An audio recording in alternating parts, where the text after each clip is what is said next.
The Little Lamb by Judy Dunn. Photographs by Phoebe Dunn. One afternoon in early spring, Emmy walked over to the Weatherby farm. There were 20 newborn lambs in the flock, and Emmy couldn't wait to see them. All the lambs had long, wobbly legs and little pointed hooves. Most of them were white, but a few were black. Emmy stood on a rock and watched them follow their mothers into the barn. Mother sheep usually keep her babies close to them, but one little lamb wandered away from the flock. He seemed to be lost. "Bah!" he cried. Emmy jumped off the rock, and the little lamb ran right up to her. Mrs. Weatherby asked Emmy if she would like to take care of the lamb until he was big enough to come back to the flock. He had a twin brother, and their mother did not have enough milk for 2 babies. Emmy was so happy she bent down and kissed the little lamb. Then she gently picked him up and carried him home. He was cuddly and warm, and she could feel his heart beating. Emmy decided to call her lamb Timothy. That evening, Emmy heated milk for her lamb. She sat down under the maple tree and gave him his bottle. At first, he wiggled and chewed the rubber nibble. Warm milk dripped all over Emmy, but Timothy quickly learned to sit still and drink his milk. Emmy was a good mother to Timothy. She fed him twice a day and gave him plenty of love. Soon, Timothy followed Emmy everywhere she went. By summertime, the little lamb didn't need to drink milk from a bottle anymore. He was big enough to eat grain out of a dish. His fleece had grown thick and woolly. Emmy put a collar and bell around Timothy's neck. He slept in the barn, curled up in the warm straw outside the horse's stall. On sunny summer days, Emmy and Timothy went to the fields together. While they played hide and seek, Midnight the cat chased after bumblebees. Emmy would hide in the tall grass, but sooner or later, Timothy always found her. When Timothy was tired, he plopped down to rest on Emmy's lap.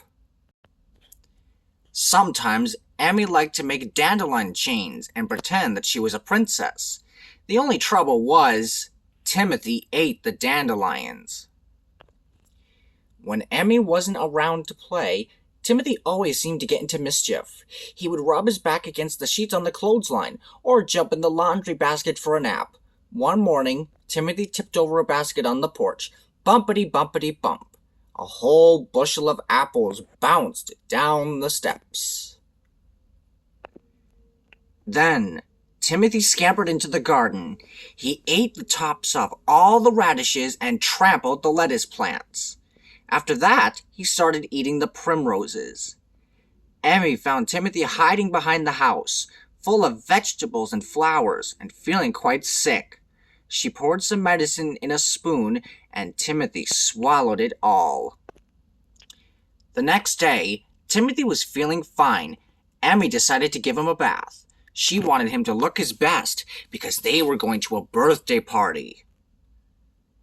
Emmy filled the washtub with warm, soapy water and scrubbed Timothy's ears and chin. She shampooed his fleece until it was soft and white. Then she rubbed him down with a soft, fuzzy towel. Later on, when he was dry, she combed his woolly coat. Emmy's father drove them to the party. Emmy was wearing her party dress, and Timothy had a new purple leash. The birthday party was lots of fun. All the children wore party hats, and bright balloons hung over the table. When the children sat down for ice cream and cake, Emmy tied her lamb to the table to keep him close. Suddenly, bang! A balloon popped. The loud noise frightened Timothy. He tried to run away. The table collapsed, the ice cream spilled, and the cake slid to the ground. What a mess!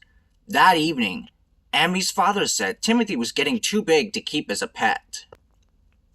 Early the next morning, Emmy walked Timothy to the Weatherby farm.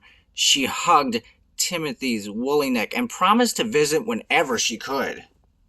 Then she took off his purple leash and scampered out to meet the flock. He buried his nose in a clover patch and grazed with the other sheep in the morning sun. Timothy was back where he belonged. Now there were 20 lambs again at the Weatherby farm. The end.